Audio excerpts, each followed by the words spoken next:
All right, we're live. Well, hey, great. Well, hey, welcome to Dad Matters, our Google Hangout. And I'm Roy Baldwin. I'm the Director of Parenting here at Focus on the Family, and we're really glad you're joining us.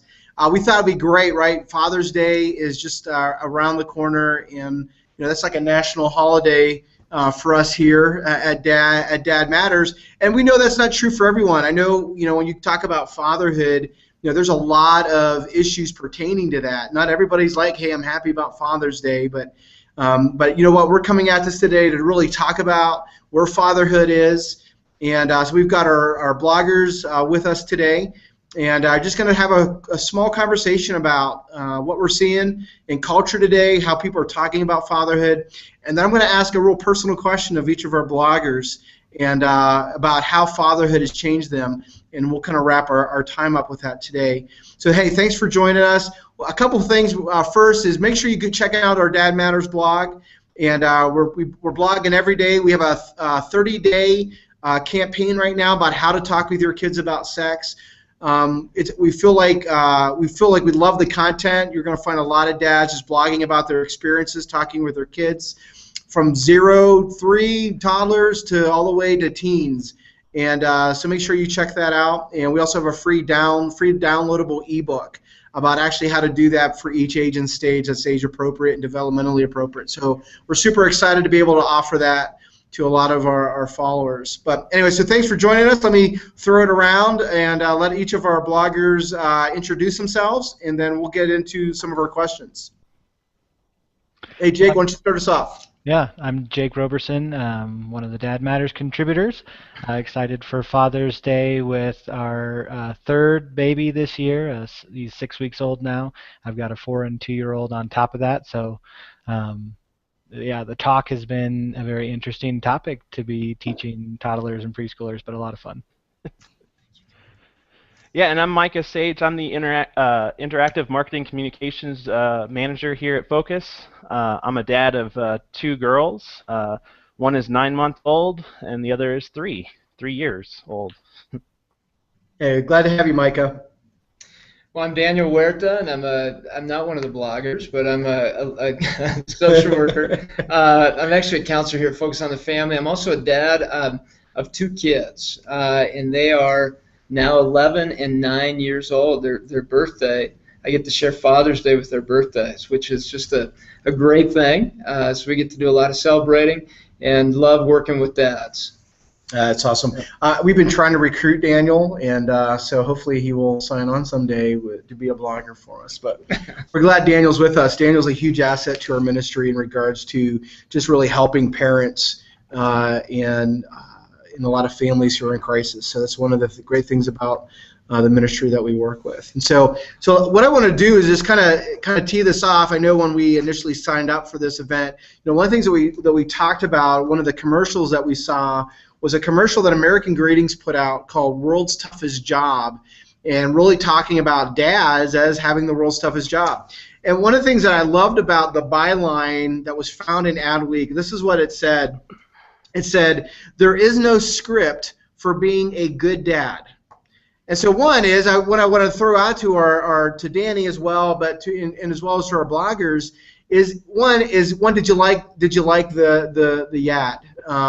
And also what's your take on this? There is no script for being a good dad. I'm curious about your guys' take on that, and then its implications for that. I think actually I really enjoyed the commercial, by the way, Roy. It was funny. I think it gives a representation that's a bit exaggerated, which is what funny things do. But what I like, what I want to say is that there is a script. I think in Scripture there is a script of showing kindness, love, being able to have the fruits of the Spirit. I really see that Colossians is the clothing of a father, of being able to put on the new self, and then you go to the armor of God, and then you go over to the actual playing out through the fruits of the Spirit that come out naturally as a father. So I think there's a script for us. Certainly society wants to give us as much as they can with what we should be doing, but I think it was written a long time ago what each person can do, whether mom or dad. Yeah. Go ahead, Jake. Oh, what I was gonna say is I think Daniel's exactly right on that. That we do recognize that there is a script for the way we react, but I think what I liked about it is that there's not necessarily a script for how we're going to come into those situations where we need to react those ways. I think about it like in Rich Bennett's blog post from this week where he talks about when he was able to have an impromptu talk with his son about sexuality because somebody at a like consignment store came up and started talking about when Harry met Sally and the infamous deli scene. And so how do you juggle that when you're with your adolescent child? And so like when I was thinking about that, it's we know there's a script for what we need to be talking to our kids, how we need to be relating to our kids, but there's not necessarily a script for when those moments are going to arise. And so, but that doesn't mean we are unprepared or we should just throw our hands up and just let stuff come as it is. I think that gives us even more incentive to be prepared, by diving into these things before those impromptu moments where there's no, those unscripted moments come up. Right. How about you, Micah? Yeah, well, first of all, I love the ad. In a previous lifetime, I was in an ad agency and I wrote a commercial myself. So I Nice. really like the rawness of it. The end, sort of the emotional tie-in, that was really nice. I guess my question is, I don't know. I would argue that, I mean, Scripture is there, and I think those are more principles to follow, but there's not necessarily a script of how you're actually going to say certain things, or because it's kind of hard to script every situation that life's going to throw at you. So I don't Yeah, know. yeah, yeah, that's Parsing like, words than anything, but yeah. No, Mike, I think that's a great point. When I looked at that commercial, I think the one thing that struck me is that in some ways we do need to have a plan. I think if we just go at our kids and our parenting happenstance wise, I don't think we're really going to like sometimes the outcomes because we're going to be constantly caught off guard. And so I think to your point, Danny, there are principles by which we need to lead strong within our families and with our children. And obviously that looks unique to each of us. Maybe that's what really that American greetings is really getting at is, is there, if there's no script for being a good dad, in some ways am I defining what that is for my children? Am I that representation of what a good dad is based on their experience with me? So in some ways am I writing out that script based on, what is it that I believe? Obviously that's going to be unpacked, and how I relate to my kids. We were just talking before this, maybe this will be our future Google Hangout, but just even how dads roughhouse with their kids looks very different. I'm sure you guys have seen the picture on Facebook about, how dad looks like and the child looks like, when it comes to being thrown in there, and what mom sees, which is like, like to the moon. But even how we interact, that we are living out that script of what that means to be a good dad. And so even how we roughhouse and rough play with our kids is in some ways defining what that means to be a good dad. So yeah, there might not be, obviously our scripts probably look different, Dan, or Micah or Jake, but obviously we want to be kind to our kids. To your point, I want peace to be a part of my home. I want to handle conflict in the right way. I don't want to, dad, watch out, dad's home. You can tell he's stressed. Everyone runs. That's not the script that I want to live out. I think out of my own home. I think a script that I would say in my own life is that I've been called to be a decision maker in my home. I've been called to be a decision maker in my life, and God has called me to do that. And that's the first freedom He gives all of us, is decision making. But we have to figure out our compass of our decision making as fathers, and how attuned and how open are we to constructive criticism from our own wife, from people in our lives. How many people do we have around us to keep us on that decision-making track? Because that relationship, I think, with God and with other people helps us be good decision makers that help. I think that would be a good definition of a script, is our decision-making as we go along. Are we aware enough of ourselves and our kids and the needs our kids have and what our wives are telling them to be able to do that well? Yeah, I think that's the perfect analogy. Is like we believe we've got a director, a divine director, and we believe he's given us each a character. I mean, we're each divinely inspired characters in this narrative, and as such, we have motivations, we have strengths, we have weaknesses and talents, and all that. And then that's all, and we're all given direction for what our character and how our character should act and live in the scripture, and then all of that guides us for those unscripted moments, I think maybe is how I see it.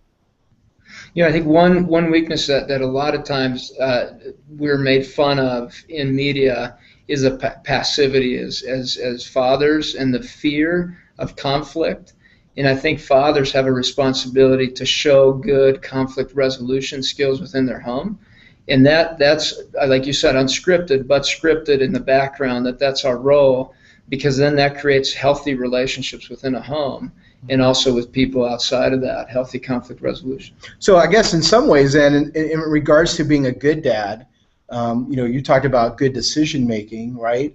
I think of the principle kind of reaping what you sow, right? Mm-hmm. So if I'm reaping good things, thinking good things and making good decisions, they're not, right, this isn't a set law that all good things will always happen, but I'm really planting those seeds, whether within my own heart, of what I want to see a model for my children, or even within my own kids, is the things of what I want to model for them to be able to grow in their lives. So in some ways, it's that principle, but part of it as well is, I think one of the things that just struck what you just said, Dan, was also this issue of self-awareness.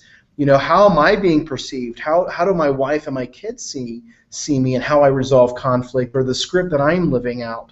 I remember one of the things that I just wrote as part of the talking about the sex with our kids, I talked about that my script hasn't always been a positive one.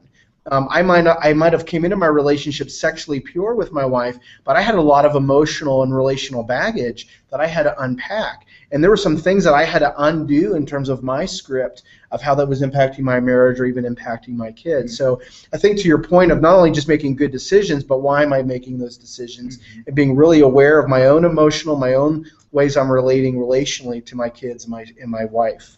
Every once in a while I ask the question, what's it like to be with me? What's it like to be my son? What's it like to be my daughter right now? Like if I'm in an outing with my daughter, what's it like to have me here? That's present? Great. Am I really present with her, or with my son, or even with my wife? What's it like to have me come home? So that's a good question. Maybe all you guys can ask yourselves. What's it like to be with you? Yeah. No, that's good. That's good. Hey, any other thoughts, Jake? No, I think we've touched on it pretty well. So one of the things, as we're going into Father's Day, actually, I'll blame Danny for this one. So Danny said, "Hey, can you tell this joke?" I'm not a joke teller, but I will go ahead and I'll read this anyways. But I think this is a good laugh because right, we gotta some ways laugh sometimes. It just how we come across as dads. So you'll like this. This is a good Father's Day joke. He said, "Soon after the mother left, I'm assuming left for the day, the baby started to cry. The father did everything he could to do, but the baby wouldn't stop crying. Finally, the dad got so worried he decided to take the infant to the doctor.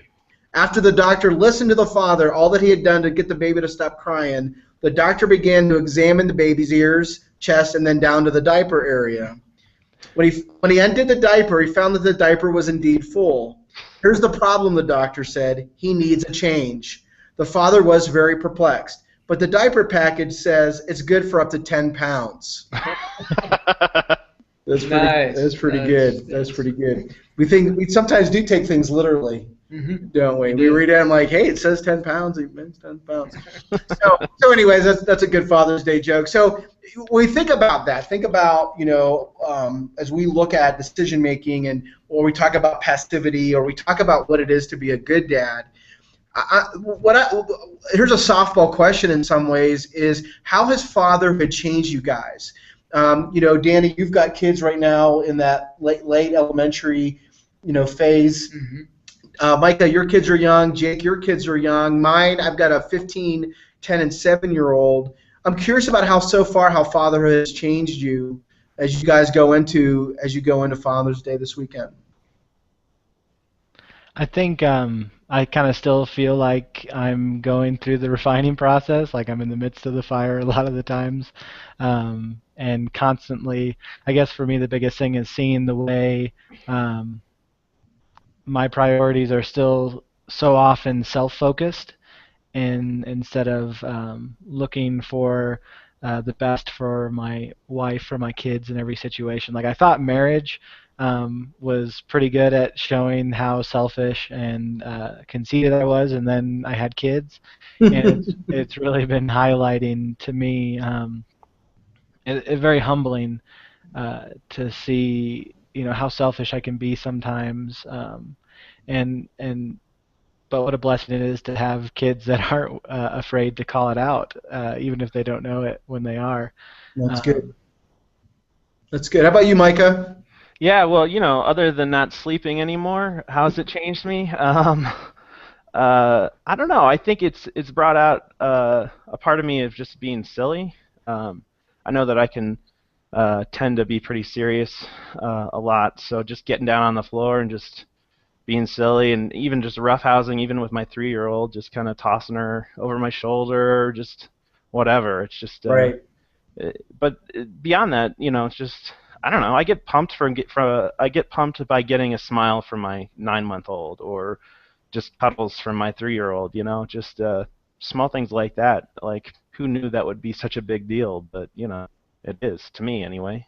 That's good. That's good. How about you, Dan? I think it's taught me the true definition of unconditional love. Of just, kids have their moments of frustrations and moments when they make poor decisions. But me being able to pause myself enough to say, I love this person, and I'm just going to be really present and seeing beyond the behavior and going into their heart. And so it's been teaching me how to love.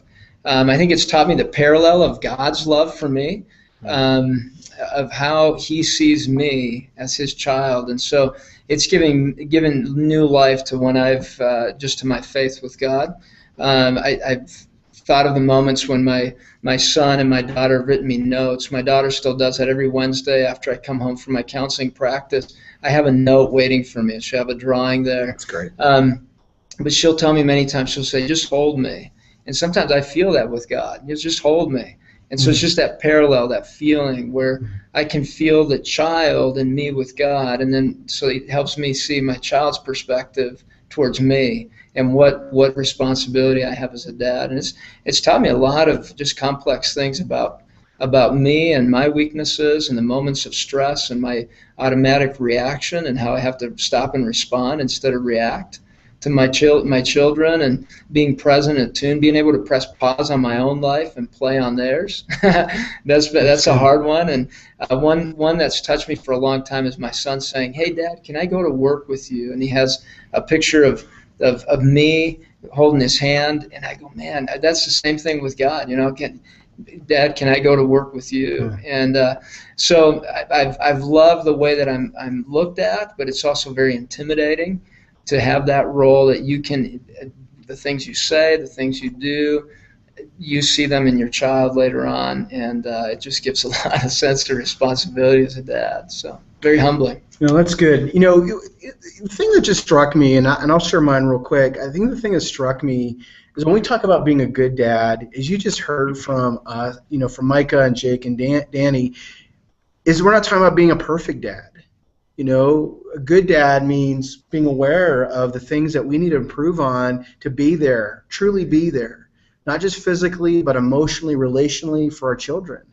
And so it does change us. And so in some ways, we're writing that script as we go. I mean, there's a plan, and we want to honor. We want to honor the Lord, I guess, but also honor our children and our spouse. And so I think part of that is we are unpacking that. I know Jim Daly, our president, just wrote a book called The Good Dad, and that's what he talks about, that a good dad is not a perfect dad. He's a very flawed dad, but he is striving to become better in everything that he does and how he balances work and family and doing all those things. So I think, again, just really capturing what you guys said. I will tell you, for me, parenting has undone me.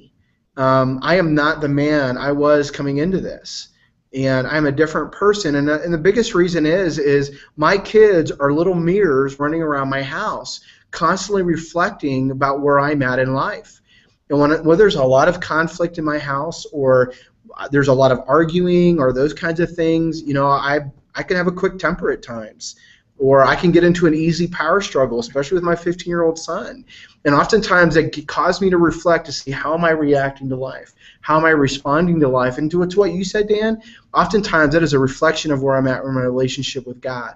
And am I taking care of that relationship? And I'll tell you, when things aren't going well is probably when I'm not doing a really good job spending time with my Heavenly Father. And so those kinds of moments humble me. They really change me to really begin to relate with my kids at a really heart level. And so anyone who knows me knows that I'm a very different person than what I did, coming into this thing. And so we're definitely changed. Hey, I love our time together. I appreciate you guys sharing and expressing your viewpoints. What I love to do is just kind of give you guys an opportunity to just shout out, maybe to your dad, or maybe to a mentor figure, a father figure that's been in your life, and then we'll just kind of wrap things up with that. So, hey Jake, for you, what's that look like? Who would you love to give thanks to as we head into Father's Day? Too many people. I've just been incredibly blessed to win this award. Oh, was this the wrong hangout? No, but I've been incredibly blessed, not only with an awesome dad in my life, but awesome grandfathers that he learned from and then improved upon, and just his willingness to always be present with us kids, even as he strove for excellence in his field.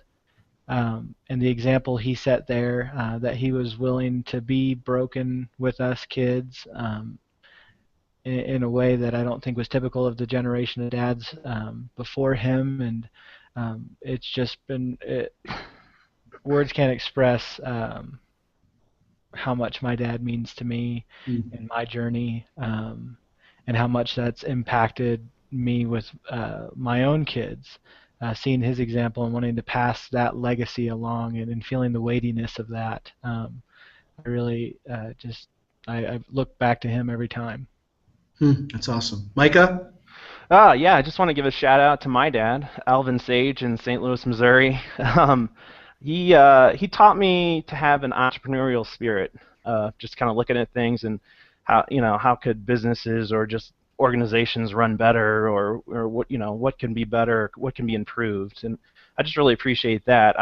The other thing, I just love his ability to keep calm in stressful situations.